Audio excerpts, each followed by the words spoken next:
COVID-19 медицинанын баркын көтөрдү. Азыр дарыгерлерге болгон мамиле да өзгөрдү. Айылдада жайгашкан шелдишедик акучедик пункттарда бул аралыкта күчөтүлгөн тартипте иш алып барды.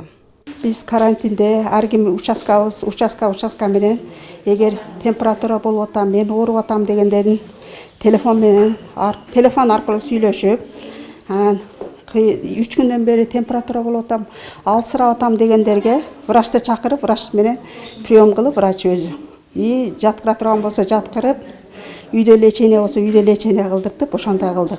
Бул жерге эч кимди деле келтирген жокпуз. Мында кайрылган улуу киши үчүн пункттун эшиги жабылган жок. Кош бойлуулар, карылар, жаш балдар үчүн ар дайым кеңештерди берип, муктажын дарылоого жиберип турушту.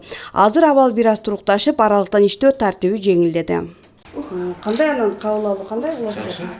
Күтүп отурасызбы же? Жок, кетип атты. Баштагыдай дары-дармек тартыштыгы да дээрлик жок. 5 жашка чейинки балдар үчүн баары акысыз. Бардык дарылары бар.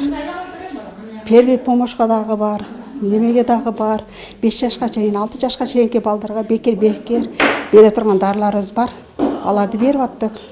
Берип атабыз, ушу күндө деле берип атабыз. Алып атышат, элдерден эч ким жалып кылган жок. Дары-дармектер бар. Жалаң эле ошол жерден алып атты, карантин маалында. Чоңдор деле ошол жерден алып атышты да.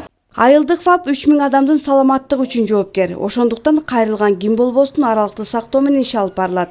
Кадрдык жетишпестик азырынча жок. Гүлжана Мөндөбү, Байаман Тургуналиев, Судак.